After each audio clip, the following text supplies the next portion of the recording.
And good evening. Welcome to the Daily Discourse. Tonight is going to pick up where the conversation left off. Last night was on understanding distractions in our lives. So tonight we'll be more focused on self-discipline. Ideally then is to acknowledge the distractions and then have the self-discipline to avoid them. It's essential for breaking from this cycle of following our desires. So in this state, the mind can be seen like a frog in the pond of desire, and the frog just hops from one satisfaction to the next.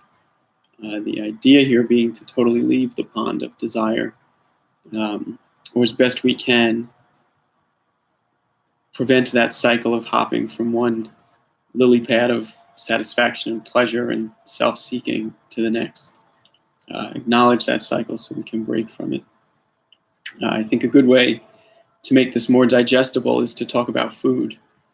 It's essential for survival and unavoidable in most cases. It's an unavoidable part of being human. Food can be seen as either health promoting or otherwise. Typically speaking, right, the distinctions of this line are very clear, although there can be some gray area. But for the most part, it's easy to know what is good and what is less than ideal. Sometimes there's no choice, and it's a matter of survival. But in speaking of typical day-to-day relationship with food and the decisions that go along with eating, I hear people say things like, "Oh, I know this isn't good for me, but I can't help myself." Or folks on a diet sometimes saying, "Well, I shouldn't," or "I'm not supposed to, but I'll make up for it another time." And so in these simple things, right, with food especially, self-discipline is very difficult across the board. Again, this is just a more tangible way to talk about it. So yesterday, in the analogy of the child, certain structures were already in place. And this idea of obedience to adults, it was already there, right? So he says, "Can I have candy for dinner?" And no, right? So now the child has to deal with that. And the idea of guidelines, rules, and order is to set a standard from which we can structure our own choices. But as we continue to act in opposition to what is right, it becomes easier and easier to act otherwise. And so these habits are formed. So back to food. Anyone who has fasted for any period of time can probably agree that the first fast and the beginning of that is not easy. But in making the decision to fast, right, the framework is already set up. So no food for 12 hours, right? And so like the child asking the parent for candy for dinner, right, the answer is already no. So in a sense, making these strict rules, in this instance, right, fast, no food for 12 hours, medical things aside, but I like to call these things forever decisions. Fasting one, not a forever decision, but just something that sets up like a black and white yes and no. And it makes it easier to abide by these things, or at least give us like a clear understanding of how we're acting in relation to them. And so no matter how difficult it is in regards to this 12-hour fast, let's say hypothetical fast, no means no, and that's that. So the rule sets a strong foundation for us to kind of break our desires against it, right? Having dedicated, I guess, yourself to a fast, right? Any desire that arises, you throw it at this wall of no food, and that desire is shattered, right? No matter how much you persist, no is no. So I'm not encouraging or discouraging anyone in regards to fasting. I'm not a doctor. I'm simply using this as an example because people need to eat. So food is universally palatable. But now the fast is over, right? Finished it. And the first thing you do is stuff your face and eat everything you can. And then inevitably become sick or have a stomach ache. And so we learn from this and have small bits of food to break a fast. You see, fasting, it has these far-reaching effects, this greater beauty to it beyond this. And first, it builds our capacity for self-discipline and strengthens the ability to stick to something and to deny ourselves for a greater good. And we learn that we're capable of this. It also provides a greater perspective of what is a want and what is a need. right? We don't need to eat all day and survive without all the snacks that we've trained ourselves to think is normal. And related to that is seeing that if we require less than we thought, perhaps we can cut out a great deal of what we thought was necessary. And so if we eat less, we would want it to only be the best and most nutritious food, right? We would make the best choices for ourselves. So this changes the relationship of eating, right? And it enables us to savor this real gift that food is. It's a real gift. And its purpose is to nourish the gift of our body. And so why would we want to abuse this gift or take advantage of this gift of food and consume junk, which harms and takes advantage of this gift of our body? So we discover, right, when we want to overeat, we're taking for granted this precious gift. And in a sense, then, we're acting in a way that is against those in the world that are not privileged to this food. So simplification of our diets, it's an exercise in self-discipline, self-denial, gratitude for what we have, and empathy for those who do not have. I mean, it's interesting to think about it this way, and I don't want to take the joy out of food for people, but instead build a deeper and more sincere appreciation, not to say what people, what their relationship might be to food. I'm not to judge that, but just provide this other way of looking at it, because we don't need everything that we once thought was essential. We discover that perhaps much of our diet and dietary habits are just distractions from other things, right, or other ways of dealing with emotional struggles. But in the long run, right, living in this distractive way of eating, we are harming ourselves. And yet culture tells us that this is okay, or everything in moderation. And perhaps there's truth to this.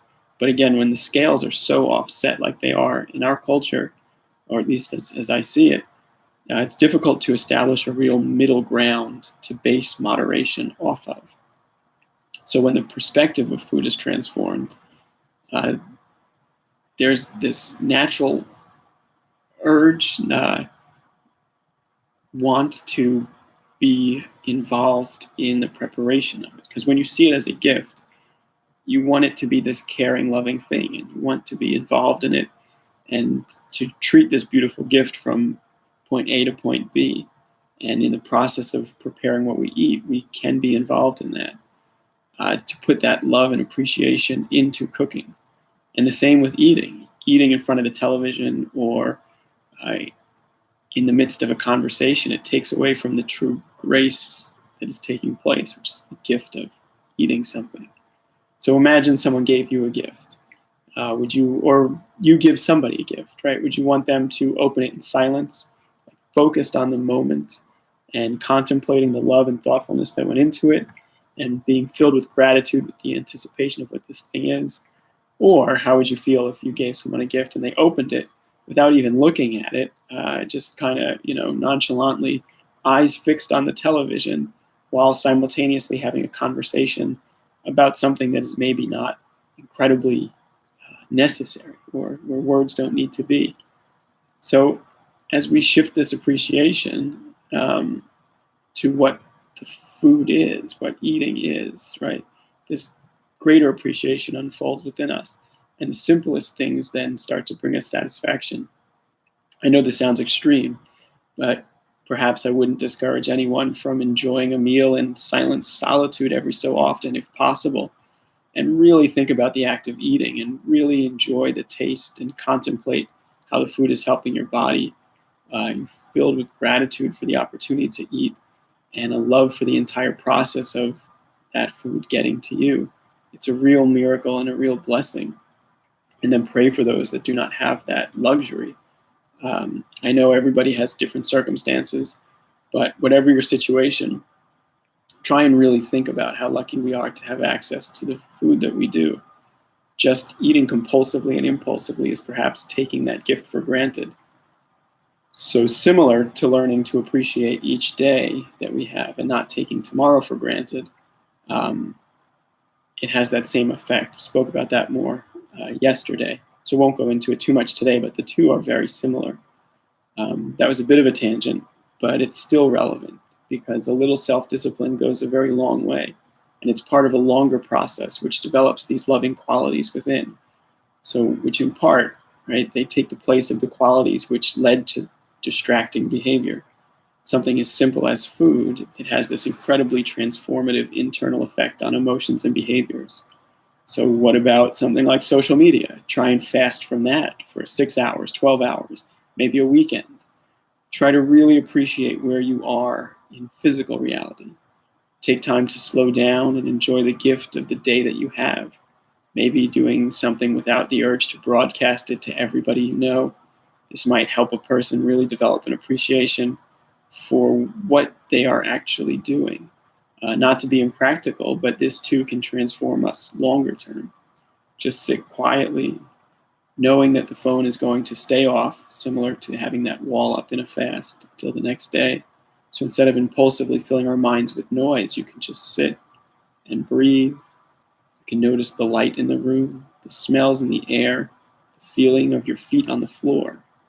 So turn your phone off for a weekend and see how this directs a natural settling into a much different current. It unfolds so gracefully. It's a beautiful thing. So with self-discipline, so with yesterday then, understanding these distractions that we create for ourselves in our lives. And then today, talking about self-discipline, the practical way about it is to take fasts from things, not just food. And it helps to reset that balance point. And the more we can fast, the more we end up realizing that perhaps we didn't need all the things that we thought we did, speaking physically and emotionally, to survive the weekend without a phone, without seeing what everyone else is doing, without having to broadcast everything we are doing, without the excitement of people's approval online. Getting too wrapped up in all of that, like eating junk food, it clouds the gift of everyday life.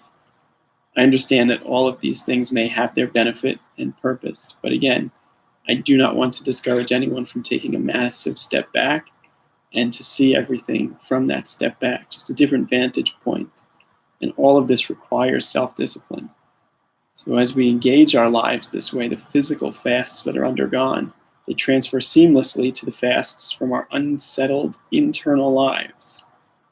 The more that we learn that self-discipline can help us become less impulsive, the more we can apply this to our emotional states and our emotional ups and downs, and maybe learn to catch ourselves before getting angry, or maybe identify a selfish motive.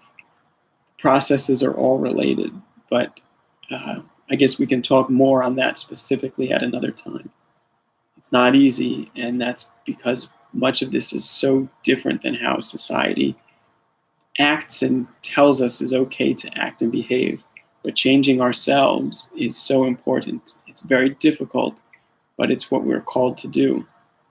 And this sets the framework for simplicity, having addressed those other two things, again, very much on the surface.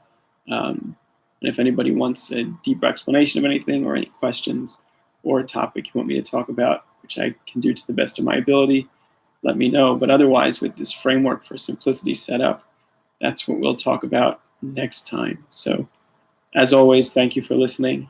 It's such a pleasure having the opportunity to do this in the evenings. I appreciate it. And take care and thank you.